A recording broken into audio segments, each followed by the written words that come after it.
ကအများဆုံးပေါ့မာနကဘာလို့လဲမာနကဖြက်စီးဖို့ပဲလေအခုမာနကိုမီးရှို့တော့မှလေအခုဟာဒါဘောကျမတို့ကျွန်တော်အခုမေးတော့မယ်နော်မေးပါလူတွေကိုဟာတော့အင်းကြီးကြောပါရတော့ကျမပြောပါတုံးလုံးနေတာကနေဆက်တောင်ဘယ်သူတင်ပေးတာအဲ့ဒါကမကောင်းတာဖရားရဲ့တကိုးနဲ့မဟုတ်လေဖရားရဲ့တကိုးနဲ့အစားကကျမတို့ကဝစ်စရာမလိုဘူးပဒေသပင်အဝစ်ဆိုတာကြားဘူးလားပဒေသပင်နေစားတယ်အဲ့ဒါပဲပဒေဟုတ်ပြီနားထောင်ဖရားသခင်ကိုကျမတို့ဖြေနေတာလေအခုဖြေနေတာလေနော်ဖရားရဲ့စကားကိုနားထောင်နေတုန်းကနော်ဖရားကလူကိုထားတာကမနတ်ရဲ့အကျင့်ဖရားရဲ့အကျင့်ကိုစက်ကြောင်လာသိအောင်လို့လူကိုထားပေးတာအဲ့တော့ဒီအာရန်နဲ့အေဝါပထမတုန်းကဖရားစကားနားထောင်တော့ဗာလဲပရိသပင်အဝိလုံးကျုံတယ်ဖောက်ပြန်လိုက်တဲ့အတွက်ဖရားစကားနားမထောင်တဲ့အတွက်ဖရားစကားနားမထောင်တဲ့အတွက်ဒီအဆက်ကြောက်တွေကဒါဖြစ်လာတာလေဒုက္ခတွေဖြစ်လာတာလေဟာရှက်တောင်တင်တာနဲ့ရင်သူကယေရှုရှိရောလားကဲဟုတ်ပြီရှက်တောင်တင်တယ်ဆိုပြီးတော့ဒီနေ့လူတွေရှက်ကြရဲ့လားကြောက်ကြရဲ့လားဒီကနေ့ဘာတွေဖြစ်နေလဲကဘာကြီး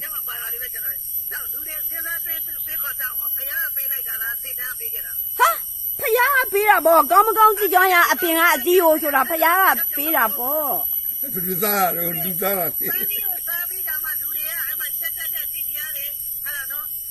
ဟာဒါတော့ဆရာတို့လိုချင်တယ်လို့ကောက်လိုက်လीဒါတော့ဟုတ်တယ်အဲ့တော့မနက်ကပေးတာမဟုတ်ဘူးဖယားကအစတည်းကပြောပြီးသားဖယားကပြောပြီးသားလေဒီမှာလေဖယားကပြောပြီးသားကဲဒီမှာဖတ်ပြမယ်နားထောင်နော်ထိုးခါတဲ့ထာဝရရှင်ဖယားခင်ဒီလူကိုယူ၍အေဒင်ဥယျာဉ်ကိုပြုစုနေစေခြင်းကထားတော်မူ၏တဲ့ထာဝရရှင်ဖယားသခင်ကလည်းကောင်းမကောင်းကိုကြည်ကျွမ်းရအပင်မတပါဆိုဖယားကောင်းမကောင်းကြည်ကျွမ်းရအပင်ထားတာကိုကအဲ့ဒါစားပြီးတဲ့ခါကျတော့အပြစ်တွေလုတ်ပြီးတော့မစားရစားတဲ့နေ့မှာအေကန်သေးမယ်ဆိုပြီးတော့ကဲဟုတ်ပြီဆရာတို့ကိုသားကျမလေးတကယ်မောတယ်သိလားဘာလို့လဲဆိုတော့ဆရာတို့မျက်စိကအနှံ့ကိုမမြင်နိုင်ဘူးအေးပါဟုတ်ကျန်းစာထဲမှာကျန်းစာထဲမှာဘာပြောလဲသိလားဖယားသခင်ကိုမယုံကြည်တဲ့သူတွေအတွက်တဲ့ကျန်းစာကခလုတ်ပဲတဲ့ခလုတ်ကသေးမယ်ယုံကြည်တဲ့သူတွေအတွက်ကတကိုးပဲအဲ့ဒါဆရာတို့ကျန်းစာကိုခလုတ်တိုက်နေတာဥစ္စာဆရာတို့ဟာဘာဖြစ်နေတာလဲဖယားကိုဆန့်ကျင်နေတဲ့အတွက်ဖယားကိုပြစ်မှားနေတဲ့အတွက်ဆရာတို့ကကျန်းစာကိုခလုတ်တိုက်နေတာကျမတို့အတွက်ကတော့ကျန်းစာကတကိုးပဲကျမတို့အတွက်တကိုးပဲဖယားပြောတဲ့အတိုင်းမဟုတ်ဘူးဆရာရဲ့တကယ်နော်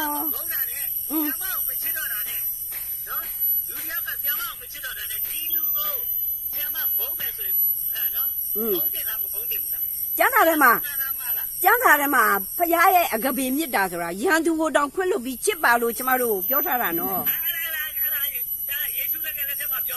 ဟုတ်တယ်ကျန်းစာမဟုတ်ဘူးဟုတ်တယ်လေကိုကဥပဒေတော့မရဘူးမျက်လုံးတစ်လုံးဟိုကဒီမှာလဲအဲ့ဒီလိုပြောပြီးသားကိုနဲ့ဆက်ဆံသူကိုနဲ့အမြတ်ချစ်လို့ငါ့မယုံကြည်ပါအဝတ်စုပ်လို့ဖြစ်မဲတဲ့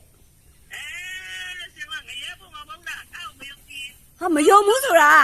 အာရန်အေဝါကြောင့်ကျမတို့တည်ပြစ်ကြနေတာကိုခရစ်တော်ဆက်ပေးတာကိုမယုံရင်တော့ကိုယ့်အကိုငရဲကြပြီးဆက်လိုက်ပေါ့ဒါပဲရှိတာပဲ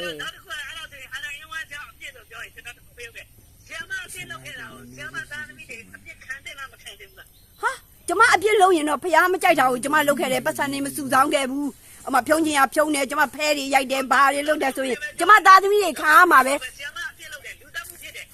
ခါမှာပဲကဲဆရာဆိုလိုတာကဘာလဲဆိုတော့ယေရှုအသေးလားခန္ဓာမဆိုင်ဘူးလို့ပြောတာမလားပထမဆုံးအာရန်ဟာယေရှုကိုဘွားလေးလေပထမဆုံးအာရန်ကဘုရားနဲ့တပုံစံနဲ့လေဆရာမကြီးကချက်ချင်းမပြောနဲ့ဘုရားနဲ့တပုံစံနဲ့ဖန်ဆင်းထားတယ်နောက်ဘုရားရဲ့အသက်ကိုမှုတ်ထည့်ထားတယ်ပထမအာရန်ပြစ်မှားတဲ့ဘုရားရဲ့ကိုဘွားလေးနဲ့ပြစ်မှားတာကိုစัจ java လာကြီးကိုဘုရားကပြနေတာမာနအကျင့်ကဒီလိုဆိုတာပြနေတာဒါကြောင့်အခုမာနကိုအဆုံးသတ်တော့မှာက ကဘာကိုမီးနဲ့စင်းမယ်ဆိုတာမာနနဲ့နောက်လိုက်တွေကိုဖျက်ဆီးပြလိုက်မှာ ဘာလို့ဆက်တာတော့ဖြစ်တယ်လားမဖြစ်ဘူးလား ဘာလို့လဲပြောပါပြန်ပြောပါ ဟိုတခါတော့လေ ဟုတ်ကဲ့ ဒီတော့ရတဲ့ချက်မှာ ဟုတ်ကဲ့ ဆိုင်တဲ့သူရောဇန်နဝါရီကဘာဖြစ်မှလည်းမရှိဘူးအကုန်ရင်းနေတာပဲ မဟုတ်ဘူးဖယားကနှစ်ပေါင်း100လောက်ပြောထားတယ်ငါကဘာကြီးကိုဆေးတော့မယ်တဲ့ကဘာကြီးကိုညဉ့်ညမ်းတဲ့အတွက်ဟလာဒါကိုချက်တော့မယ်ဟာသူမယားတွေကိုပြင်မာတယ်အဲ့ဒီဟာတွေ လို့ က လေ ငါ တ ဘာ တ္တဝါတွေမှာဘာအပြစ်ရှိလဲတဲ့ အဲ့ဒါပဲလေ ကျန်တဲ့တတ္တဝါတွေမှာ ဖယားတားမြစ်ထားတဲ့မကောင်းတဲ့အရာတွေအကုန်လုံးကြလို့လေ ဟုတ်လေတတ္တဝါတွေကိုပြောတာလေလူတွေကဟုတ်တယ်လေ တတဝါဆိုတာအကုန်တူတူပဲလေ လေဟုတ်မလဲနွားတွေကျွဲတွေကဘာမှမလုပ်ရဘူး ဘာမှမဆိုင်ဘူးအဲ့တော့ဖယားခင်ကနောက်ထပ်ဖန်ဆင်းပေးလဲရတာပဲ ကလေးတွေကဘာလုပ်ကြလဲ ဘာလို့လဲမဟုတ်ဘူးကျမအခုပြောမယ် ကောင်းမှုဘာလုပ်လဲဝေးကစားအခုမှတီတီကလေးလေးတွေဘာလုပ် အခုတကဘာလုံး ဘာလုပ်ကြတော့ ကဲတကဘာလုံးပျက်စီးနေပြီအဲ့တော့ဖယားခင်ကကျင်းမောဆောက်ပါ အဲ့ဒါဖယားဗဇက်သူတို့ဗဇက်ထဲနေပြောတာလေအဲ့ဒါပြက်စီးပဲစီး ကဲဟုတ်ပြီဆရာတို့မမြင်တတ်တဲ့လူတွေကိုကျမပြောရင်နော်ကျွဲပါစောင်းတီးဆိုတာမျိုးဖြစ်တော့မယ်ဒါကြောင့်မလို့ကျမမပြောချင်တော့ဘူးနော်အဲ့တော့ဆရာတို့ကိုကျမနဲ့အေးအေးဆေးဆေးကျမနဲ့ဆွေးနွေးမယ်ဆိုရင်တော့ကျမကိုကြိုက်တလောက်လာဆွေးနွေးလိုက် ကျောင်းဖတ်လိုက်ပါကျွန်တော်အခုပြောပြီနော်ဆရာမကိုယ်တိုင်ကျောင်းဖတ်လိုက်ပါ ဒါဆရာလူကပြောတာကိုဖယားကတော့သူ့ကျမ်းစာကိုပဲဖတ်ခိုင်းတော့ကျမတို့ကသူ့ကျမ်းစာပဲဖတ်မှာပဲ ကျွန်တော်တို့ရဲ့ခရစ်ယာန်ဘိုင်ဘယ်ကျမ်းမှာလူမနေရေးထားတော့လူကပြောတယ်ဆိုကျွန်တော် ဟုတ်တယ်စာရေးဆရာပေါင်းအများကြီးပဲဒါမျိုးရတဲ့ဝိညာဉ်ကဖယားဝိညာဉ်တယောက်တည်းပဲတပါးတည်းပဲ မဟုတ်ဘူးခဏပြန်ရတာမဟုတ်ဘူးလား ဟာကျမတို့ဘိုင်ဘယ်ကမပြေရဘူးနော်တခါမှကွာဘိန်းတုတစ်လုံးတောင်ပြေစရာမလိုဘူး ကျွန်တော်ထောက်လိုက်နော်ပြင်းတဲ့ချိန်မှာဖတ်ကြည့်ပြီးနောက်တစ်ခုက ကဲဟုတ်ပြီဖယားသခင်ဆရာကိုကောင်းကြီးပေးပါစေနော်လမ်းတိအောင်လို့ဖယားသခင်ဖော်ပြပါစေဒါပဲပြောချင်တော့တယ် ကဘာနေရောပတ်တာလားနေရကဘာပတ်တာ ဟုတ်ကဘာကနေကိုပတ်တာဗောတနေ့မှတပတ်ပြည့်အောင်ပတ်တော့ຫນွေမိုးဆောင်နေရတာဟဲ့အဲ့ဒါဖယားရဲ့တကိုးကြောင့်ပတ်တာကျမတို့လမ်းခိုင်းလို့ရမလား ပြန်ကြည့်ပါဦးကျန်အောင်ပါနေရကဘာပတ်တယ်ပြောလားကဘာနေရောပတ်တယ်ပြောလား ဟာကဘာကနေကိုပတ်တာဗျာ ပြန်ဖတ်ကြည့်ပါဦးကျန်အောင်ထဲမှာနေရကဘာပတ်တယ်လို့ဆိုပြီးအဲ့ဒီမှာကောပါနီကာတို့ဟာတော့ဂယ်လီလီယိုတို့ မပါပါဘူးအဲ့ဒါမပါပါဘူး အခုဆီမိုက်ဖတ်လာအကျန်းဟိုကျန်းကျက်ဥစ္စာမပါတယ်ဘာကြီးက ကျွန်တော်ဂျူးရဲ့ကျန်အောင်မှာကျန်အောင်တော့ဖတ်ကြည့်လိုက်ပါဦး အိုးအဲ့တော့ဆရာလူတွေလုံးသမျှတွေကိုကျမလိုက်ပြောနေမောမှာပဲအဲ့တော့ဖယားပြောတာပဲလုပ်ဖို့ဒါပဲ ကျွန်တော်တို့မဝဲပြင်းနေဟိုနှစ်ပေါင်းထောင်ချီပြီးတော့ကျူးစုထားတဲ့ကျန်ကျွန်တော်တို့ယေရှုခရစ်တော်ရဲ့ရှင်းကြတယ် အခုဒီကျမ်းစာလည်းမောရှိရေးထားတာလေလွန်ခဲ့တဲ့3600လောက်ကရေးထားတာလေမိဒီယံပြည်မှာရေးထားတာလေ 4000ကျော်နေပြီကျွန်မဖတ်ကြည့်အောင် ဒီမှာ ဒီမှာနေရကဘာပတ်တယ်ဆိုတော့ဖယားသခင်ဟောခဲ့တာ ကဲဘယ်မှာလဲကျမ်းချက် ဟောတယ်ကောပါနီကာတို့က ဘယ်မှာလဲလို့အဲ့ဒီကျမ်းစာဘယ်မှာလဲကျမ်းချက်ပြ အဲ့ဒါမပါလေ ကျမ်းချက်ပြဘယ်နားမှာလဲပြ ဂျူးစာထဲမှာဂျူးစာတော့ဖတ် ဟာအဲ့ဒါကလူတွေရေးထားတာဖယားရေးတာမဟုတ်ဘူးကျမတို့ကဒီတမန်ကျမ်းစာပဲအတည်ပြုတယ် ကျွန်မလည်းဘိုင်ဘယ်တော့ဖတ်ပြီးတော့ကျွန်မလည်းတင်းတင်းနေတာ ဒါပဲ ကျွန်မဂျူးချစ်ဂျာကြောင့်ကျွန်တော်ကဂျူးကျန်လည်းဖတ်လိုက်ပါ ဂျူးတွေလေ ကိုရန်ကျန်လည်းဖတ် ဒီမှာနားထောင် ဘိုင်ဘယ်လည်းဖတ်ပါ ဂျူးတွေလေဂျူးတွေတန်းနဲ့ချီပြီးအသက်ခံရတာကြားဘူးလားဂျူးတွေတန်းနဲ့ချီပြီးအသက်ခံရတာကြားဘူးလား အဲ့ဂျူးတွေကိုတန်းနဲ့ချီပြီးတတ်တာခရစ်ယာန်တွေဆိုတော့သိတာ နားထောင်လေနားထောင်ဘာဖြစ်လို့ ခရစ်ယာန်တွေတတ်တယ်ဆိုတော့သိတာ ဘာဖြစ်လို့တတ်တာရောသိလားဘာဖြစ်လို့တတ်ခံရလဲသိလားဘာဖြစ်လို့တတ်ခံရလဲခရစ်တော်ကိုလက်ဝါးကတိုင်မှာပိရမင်းကိုပြောတယ်ဒီခရစ်တော်ကိုတတ်ပါတဲ့သူ့ကိုတတ်တဲ့အတွက်တဲ့အပြစ်ခံရမယ်ဆိုရင်တဲ့ငါတို့မြင်းမြစ်တိုင်အောင်ခံလိုက်မယ်တဲ့ယေရှုကိုပဲတတ်ပါတဲ့ဘာသာမကိုလွတ်ပါဆိုပြီးអော်တဲ့အတွက်သူတို့ကြိမ်စာနဲ့သူတို့ကြိမ်စာနဲ့သူတို့ဖျားကိုပြင်မာတဲ့အပြစ်ကြောင့်တည်ရတာရှင်းလား အဲ့ဒါဆိုရင်ကျွန်တော်လည်းပြောမယ်ကျွန်မပြောလို့ကျွန်တော်လည်းပြောပြအောင်မယ်နော်ခရစ်ယာန်ချင်းတန်း30လောက်တတ်ဖြစ်တာရော ဟုတ်တယ်သူတို့ပုံရမင်းကိုတုံးပြီးတော့မာနကတနင်္ဂနွေဥပုပ်ကြီးကိုပြောင်းထားတယ် ကလာဖယားခိုင်းတာ မဟုတ်ပုံရမင်းကိုမာနကတုံးတာကျမ်းစာထဲမှာပါပြီးသား လော်ဘီ ကျမ်းစာထဲမှာနော်ဆရာဖတ်ကြည့်လိုက် ဘာလို့တတ်ကြတာလဲ ဒါယလအခန်းကြီး9မှာဖတ်ကြည့်လိုက်ပုံရမင်းနေပေါ်လာပြီးတော့တဲ့ကာလအချိန်ပြည့်ညတ်တွေကိုဖျားကိုဆန့်ကျင်ပြီးပြောင်းမယ်ဆိုတဲ့အတိုင်းနှစ်တွေကိုလည်းပြောင်းတယ်ပြည့်ညတ်တွေနော်တတ္တမဥပုပ်ကိုလည်းပထမနေ့ဥပုပ်ပြောင်းတယ်ဆရာတို့သိတာလေဆရာကဘာလုံးကြီးနဲ့နှမ်းစီနဲ့လောက်กว่าဒါလောက်ကျွဲသိသေးတယ်ဆရာသဘောပေါက် ဆရာလေးပဲသိတာကျွန်တော်တို့က ဆရာအဲ့ဒါသဘောပေါက် ဆရာကပြောတယ်ဆရာမဘိုင်ဘယ်ချင်းကိုရန်ကျောင်းဖတ်ခုလားကျွန်တော်ပဲ ကျမတို့မဖတ်တာဖျားဖတ်ခိုင်းတယ်ကျမတို့ဓမ္မတိဓမ္မဟောင်းကျမ်းလေးပဲဖတ်တယ်ကျန်တာဟာဘာမှမလုပ်ဘူးကျမတို့ကပြည့်စုံတယ် ဓမ္မတက်ဓမ္မဟောင်းကျမ်းပါဆရာမကဘာရဘယ်နှခုနှစ်ကပေါ်လာတယ်လို့ဖန်ကဘာဖယားဖန်ဆင်းတယ်လို့ဒီအင်္ဂလန်က စားပေါ်လ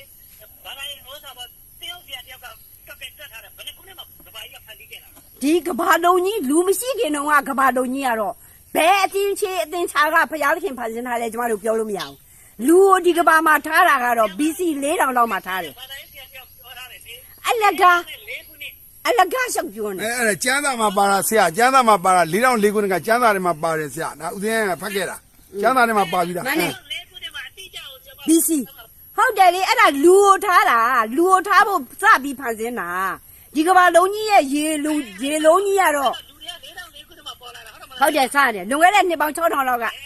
့ဒီမှာလည်းစတယ်လူတွေပေါ်လာပြီလူငယ်နှစ်ပေါင်းတစ်တန်းကပေါ်လာတာကျွန်မကြီး ကဲလူဘလို့စဖြစ်လာလဲကဲပြောပြပါပြပါ ဟာလူဆိုတာသူ့ရဲ့သင်္ကန်းပြောင်းလဲမှုကြောင့်ဖြစ်တယ် အဲ့ဒါဆိုဒီကနေ့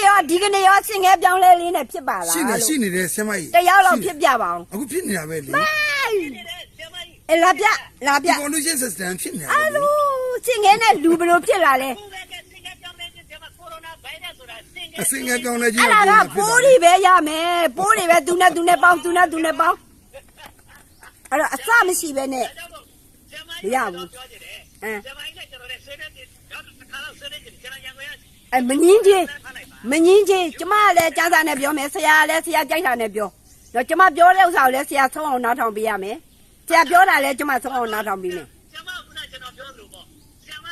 ကျွန်တော်တို့ကအမှန်တရားကိုရှာဖွေတဲ့အခါမှာကျမ်းနဲ့မရဘူးကျမ်းနဲ့ရှယ်တဲ့အမှန်တရားကိုရှာပါ ကျမတို့ကဖျားတဲ့ပဲကြီးမြတ်သလားကျမတို့ကလုံးနိုင်လို့လေဒီအိုနာသေးတာကိုတောင်လှိမ့်ခံနေရတာများဘာကျမတို့ကဘာတွေသိမှလဲ ဟာအိုနာတင်းဆိုတာဖြစ်ကုန်ပြရမယ်ကျွန်မတို့လည်းဟိုတစ်လုံးကောင်းတဲ့ပုံမှာအသက်ရှင်အဲ့ကျွန်မကောင်းတဲ့ပုံကျွန်တော်မေးကြည့်မယ်နော် မဟုတ်ဘူးဒီကဘာမှာအိုနာသေးပြစ်လို့ကျမတို့ပါအကုန်ခံတာပဲလေ စဉ်းစားကြည့်နော် ကျွန်မအခုတက်ပလာရှိပြီနော် ခွန်သက်ရှိ ရှိ အဲ့98ကြီးတယ်ကျွန်မတို့80မှာကျွန်မပြေးသွားပြီလေ ဟုတ်တယ် ဟိုမှာ80ရွယ်ကြီးနဲ့အသက်ဆက်ရှင်ပါ မဟုတ်ဘူးတင့်တယ်တဲ့အတရင်နဲ့အသက်20ပတ်ဝန်းကျင်လေးနဲ့ရှင်မ ဟုတ်ပြီဗျာအသက်နဲ့ဆက်အပြည့်ရွယ်လေးနဲ့ရှင်မယ် ဟုတ်တယ် ဟုတ်ပြီကျွန်မအသက်နဲ့ဆက်နော် ဟုတ်တယ် ကျွန်တော်အဲ့လိုမတွေ့ဘူးနော် ကျမတို့ပါ ကျွန်တော်အဲ့လိုမတွေ့ဘူးဆရာမ ခရစ်တော်နဲ့တူကြလက်တဆိုတာကျမ်းစာထဲမှာကျမတို့တွေရတဲ့အဲ့ကြရင်ဘုရားသခင်နဲ့တူမယ်ဆိုတော့ဘုရားသခင်ကစัจ java လာကြီးမှာအချောဆုံးလေအဲ့တော့ကျမတို့လည်းအချောဆုံးနဲ့ပါသွားမှာပေါ့ အဲ့ဒီမှာရောက်ပြီလေဗျာအဲ့ဒီမှာကျတော့ဆရာမကလေးလည်းမွေးလို့မရတော့ကလေးမွေးလို့မရဆရာမချစ်စရာလူရှိပါဦး ဟာချစ်တယ်ဆိုတာကကလေးမွေးမှချစ်စရာကောင်းတာမှမဟုတ်ပဲအခြားချစ်စရာကောင်းတဲ့ view ဟာတွေအများကြီးရှိတယ်အဲ့တော့ဆရာ လောက်ကလည်းလောက်ကြမရှိဘူးအလုံးလည်းမရှိဘူးဟိုဘုရားပြတာစား ဟာစัจ java လာကြီးတစ်ခုလုံးကိုကျမတို့ရှောက်လဲမှာစัจ java လာကြီးတစ်ခုလုံးကိုကျမတို့ရှောက်လဲမှာ ဆရာမတက်လုံးနေရမှာတော့တက်လုံး ကဲဟုတ်ပြီအဲ့တော့ဆရာကျမပြောမယ်နားထောင်နေ့တိုင်းဒီကဘာမှာကျမတို့ဘာလုပ်လဲထမင်းစားတယ်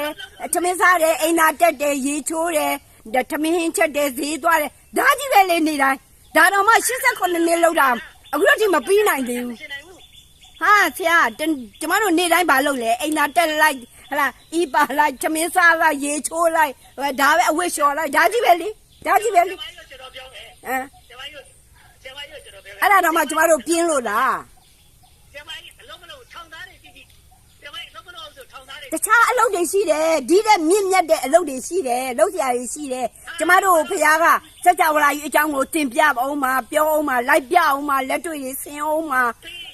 ပြီးကျွန်မတို့ဖရားလည်းဗျာခင်ဗျားတို့ဒီမှာတော့အဲကောင်းကင်ဘုံရောက်ရင်အရက်မြစ်ချောင်းကြီးတော့စီးနေတယ်တဲ့ဟုတ်လား ဘာလဲ အရက်မြစ်ချောင်းကြီးအရက်တွေဟောတာ အဲ့လိုပြောတာမဟုတ်ဘူး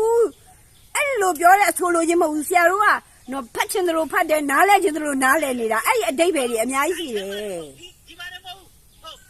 ဟုတ်ဒါဘုစင်ချမ်းသာမှာလည်းဒီတိုင်းပဲဘုစင်ဆိုင်ဒီလောကီမှာရပ်ပိတ်ရတယ်ဟိုမှာကျချောင်းနေလိုက်ကြီးတာရက်တွေက မဟုတ်ဘဲနဲ့ဆရာတို့တအားငရဲကြီးတယ်နော်ဆရာတို့တနာထားတာဘယ်ကလာဟိုရမှာလဲတန်ရှင်းတဲ့သူတွေကြီးနေတဲ့နေရာလေးဆရာရဲ့တန်ရှင်းတဲ့လူတွေနေတဲ့နေရာမှာဒီလိုအစုပ်ပလို့အရက်တွေရောက်ပါမလားဟာတကယ်ပဲဆရာတို့ကတော့ဖျားကိုယ်တိုင်ရှင်းပြောရင်တော့နားထောင်မှာမဟုတ် ဆွေးနေပါဦးမယ် ဟုတ်ပြီလာတွေ့မယ် ဆရာမကြီးမှာပြဿနာဖြစ်နေတာဆရာမကြီးကကျွန်တော်